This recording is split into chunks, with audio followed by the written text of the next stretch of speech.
Assalamualaikum warahmatullahi wabarakatuh. Selamat berjumpa kembali dengan RM Media. RM Media ini ingin melanjutkan pembacaan kitab Al-Mustatrab. Bismillahirrahmanirrahim. Subhanaka la ilma lana illa ma 'allamtana innaka antal alimul hakim. Rabbi shrah li sadri wa yassir li amri wahlul 'uqdatam min lisani yafqahu qawli. Rabbi zidni ilma warzuqni fahman. Amin.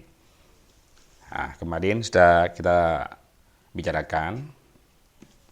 Ini lanjutannya, famani i'taqada jami'a dzalika mu'minan fahuwa min ahlil haqqi was sunnah mufarikun li isabati dhalali wal bid'ah. Siapapun orangnya yang beriktikad semua itu, yakni percaya adanya nikmat kubur, ada azab kubur, ada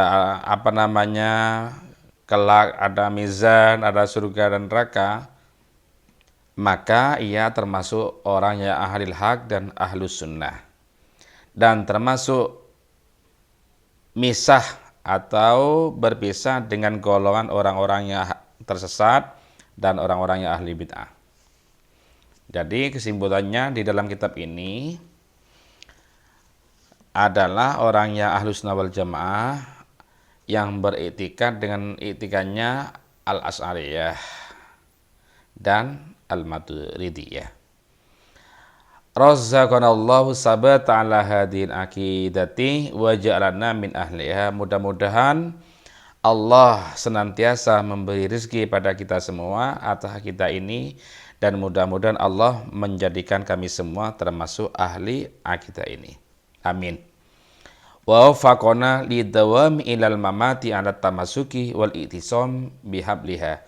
Mudah-mudahan Allah memberi taufik kepada kita semua untuk kekal beriktikad dengan iktikadnya Ahlus Sunnah wal Jamaah ilal mamat, sampai meninggal dunia.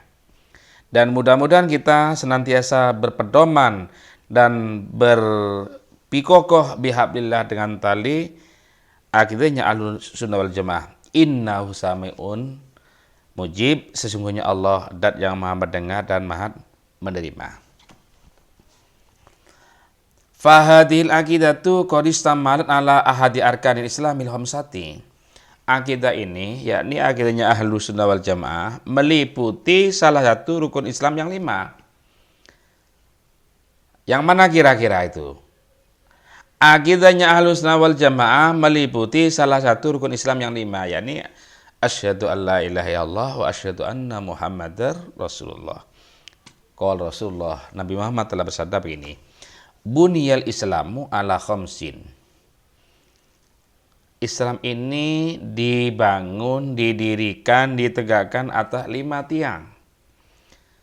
Syahadati alla ilaha illallah wa anna muhammadar rasulullah. Yang pertama, menyaksikan, yakni mengakui, meyakini bahwa tidak ada Tuhan selain Allah, dan bersaksi, yakni mengakui dan meyakini bahwa Nabi Muhammad adalah utusan Allah Subhanahu wa taala. 1. Wa iqamis shalah, dan mendirikan salat. Di sini kalimatnya iqamis shalah, mendirikan salat. Berarti ini menunjukkan yang dimaksud mendirikan salat bukan cuma sekedar salat, tapi berusaha semaksimal mungkin untuk sempurna, syarat rukunnya itu terpenuhi. Wa ita'iz zakat, dan menunaikan zakat. Wa shaumi Ramadan, dan berpuasa di bulan Ramadan. Wa hajjil baiti man istata'a ilaihi sabila, dan haji ke Baitullah bagi orang yang mampu ke Baitullah, mampu di dalam semua aspek. Mampu secara fisik, tapi modalnya tidak punya, ini tidak masuk. Mampu secara modal, hanya ongkos doang, tapi tidak mampu untuk makan setelahnya, tidak mampu untuk memberi nafkah kepada keluarganya yang wajib diberi nafkah. Berarti ini masih belum masuk kategori mampu. Al-faslu tsani fi sholati wa fadliha. Fasal yang nomor 2 menerangkan tentang sholat dan keutamaan sholat. Sholat 5 waktu itu merupakan kewajiban, bukan berarti cuma sekedar kewajiban, tapi juga banyak fadail-fadailnya. Artinya banyak fadilah-fadilnya kalau kita kerjakan. Ya sebaliknya, kalau kita tidak mengerjakan sholat, malah ini akibatnya banyak. Jangankan meninggalkan sholat, satu dosa saja ya. Dampak dari satu dosa yang kita kerjakan, ini banyak akibatnya. Berjamaah menjadi malas, bangun malam menjadi malas, berbuat baik menjadi malas. Ini dampak satu dosa. Bagaimana kalau kita sering melakukan dosa? Otomatis sholat malas, apalagi berjamaah. Baca Al-Quran malas, apalagi belajarnya. Jadi dampaknya dosa itu sangat besar. Jangan remehkan, walaupun dosa itu kecil, sekecil biji sawi misalnya, jangan kita remehkan. Karena dampaknya itu besar. Bisa malas melakukan hal-hal yang baik. Pun, kita lanjutkan kembalikan pada tentang masalah sholat dan keutamaan sholat. Allah berfirman di dalam surah Al-Baqarah ayat 238 begini. Hafidhu ala sholawati wa sholatil wusta wa kumu lillahi qanitin. Jagalah atas beberapa sholat dan sholat wusta. Wa kumu lillahi qanitin, dan berdirilah karena taat kepada Allah Subhanahu wa taala. Nah, ini memberi isyarat agar kita ikhlas beribadah karena Allah Subhanahu wa taala. Perintah hafidhu. Hafidhu, jaga.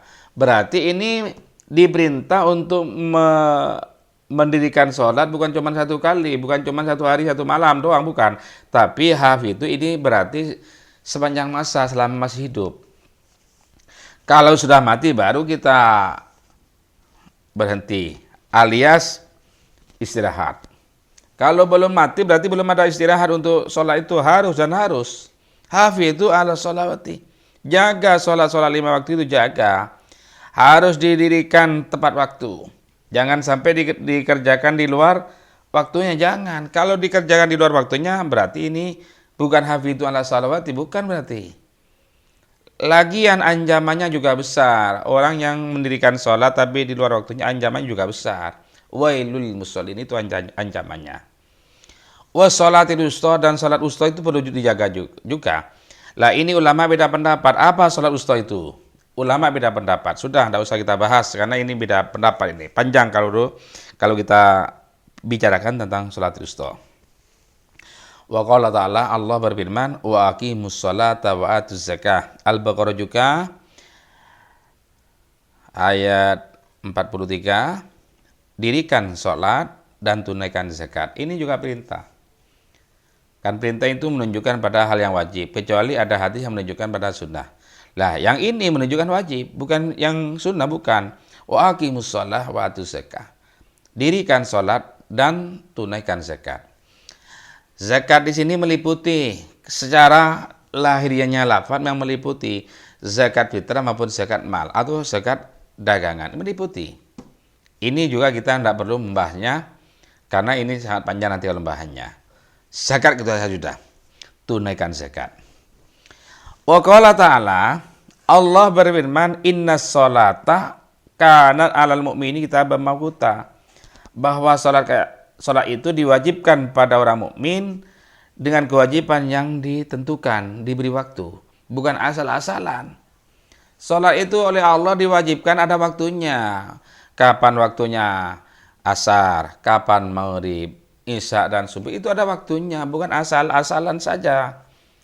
Tidak sama dengan umat-umat yang dulu. Kalau umatnya Nabi Muhammad ini sholat diwajibkan, memang sudah diwaktu-waktuin, diberi waktu oleh Allah Subhanahu wa taala. Nah, kita bicara tentang sholat. Wa talafu fisiko kismis sholati mimma huwa. Ulama beda pendapat tentang penamaan sholat itu. Sholat itu siko dari apa saja? Pecahan atau dicita dari apa? Mimma huwa, dari apa ya? Fakila huwa minad dua. Ada yang mengatakan sholat itu adalah dicita dari doa. Karena di dalam sholat itu ada doa, Rabbighfirli warhamni wajburni. Wa tasmiyatus sholah wa du'an ma'rufatan fi kalam Arab. Penamaan sholat dan doa ini sudah dikenal di kalam Arab. sholat, doa, ini yang sudah dikenal. Tidak, tidak asing lagi. Fasumiyati sholat sholatan lima fiha minat doa. Sholat dinamakan sholat karena di dalam sholat itu memang ada doa. Wallahu alam.